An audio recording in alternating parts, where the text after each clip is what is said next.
جب ہم سیکھنے کی بات کرتے ہیں تو ظاہر ہے کہ ہمیں دماغ کے بارے میں گفتگو کرنا پڑتی ہے، کیونکہ یہی ہمارے جسم کا وہ حصہ ہے کہ جہاں ہم سیکھتے ہیں، سوچتے ہیں، محسوس کرتے ہیں۔ ہمارے جسم کا یہ 3 پاؤنڈ وزنی حصہ خود اپنی ذات میں انتہائی حیران کن ہے۔ کہتے ہیں کہ ایک ہاتھی کے دماغ کا وزن ہمارے دماغ کے وزن سے 45 گنا زیادہ ہوتا ہے، لیکن سیکھنے کے عمل کے دوران ہمارے دماغ کی مصروفیت قابل دید ہوتی ہے، اور اس عمل کے دوران وہ اتنی بجلی پیدا کرتا ہے کہ ایک بجلی کا بلب جلایا جا سکے۔ ہمارے دماغ کو 2 حصوں میں تقسیم کیا جا سکتا ہے۔ ہمارا بایاں دماغ ہمارے دائیں جسم کو قابو میں رکھنے کا ذمہ دار ہوتا ہے، اور ہمارا دایاں حصہ ہمارے جسم کے بائیں حصے کو کنٹرول کرتا ہے۔ جب ہم سوچ رہے ہوتے ہیں، بات کر رہے ہوتے ہیں یا حساب کتاب کا کوئی مرحلہ طے کر رہے ہوتے ہیں تو یہ ہمارے سیریبرل کارٹیکس یعنی دماغ کے سب سے بالائی حصے میں عمل پذیر ہو رہا ہوتا ہے، اور یہیں پر ہماری یادداشت بھی ہوتی ہے۔ مثلاً ہم نے صبح ناشتے میں کیا کھایا تھا، اور لانگ ٹرم میموری بھی، مثلاً ہم نے پہل اسکول شروع کیا تھا تو ہم کن احساسات سے ہو کر گزرے تھے۔ دماغ کے اسی حصے میں ہم منصوبہ بندی کرتے ہیں، مثلاً ہم اپنی آنے والی چھٹیاں کیسے گزاریں گے۔ گویا ہمارے تمام معمولات زندگی دماغ کے اسی حصے میں تشکیل پاتے ہیں۔ ہمارا یہ دماغ چھوٹے چھوٹے خلیوں سے مل کر بنا ہے، اور ان کی تعداد تقریباً 1 بلین ہے، اور یہ سب خلیے ایک دوسرے سے چھوٹے چھوٹے تاروں سائنوپسس کے ذریعے سے ایک دوسرے سے جڑے ہوئے ہوتے ہیں، اور سیکھنے کے عمل کے دوران انتہائی مصروف رہتے ہیں۔ ہمارے دماغ میں موجود یہ 1 بلین سیلز یا خلیے جب ٹریلین آف سائنوپسس کی وجہ سے اور الیکٹرو کیمیکل پروسیسز کے ذریعے سے معلومات ادھر سے ادھر فراہم کرتے ہیں، انہیں محفوظ کرتے ہیں، تو سیکھنے کا حیرت انگیز عمل سر انجام پاتا ہے۔ جب ہم کسی کام کو بار بار کرتے ہیں تو ہمارے دماغ کے سرکٹ ان سارے پہلوؤں کو یاد کر لیتے ہیں، اور یہ مہارت ہمیں یہ کام دوبارہ کرنے میں آسانی فراہم کرتی ہے۔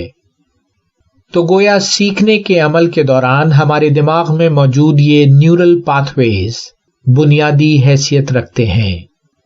ساتھ ہی ساتھ ہمارا دماغ ہمارے جسم کا وہ حصہ ہے کہ جس میں ہمارے تمام جذبات و احساسات رہائش پذیر ہوتے ہیں، اپنے اپنے کمالات دکھاتے ہیں، اور ہمارے طرز عمل پر اثر انداز ہوتے ہیں۔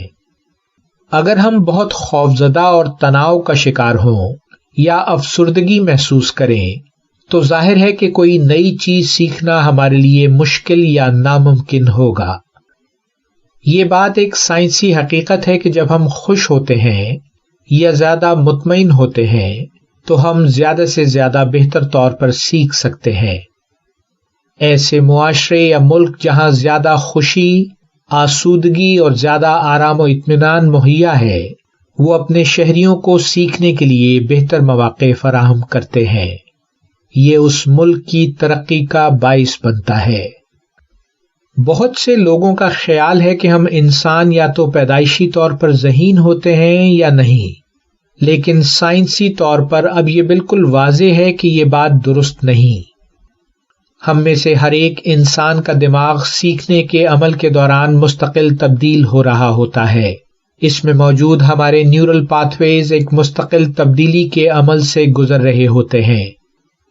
تو گویا ہم سب میں بنیادی طور پر یہ اہلیت موجود ہے کہ ہم سیکھنے کے بنیادی اصولوں کو سمجھتے ہوئے اور مناسب اور بھرپور طرز عمل اختیار کرتے ہوئے اپنی ذہانت کو یقینی بنا سکتے ہیں۔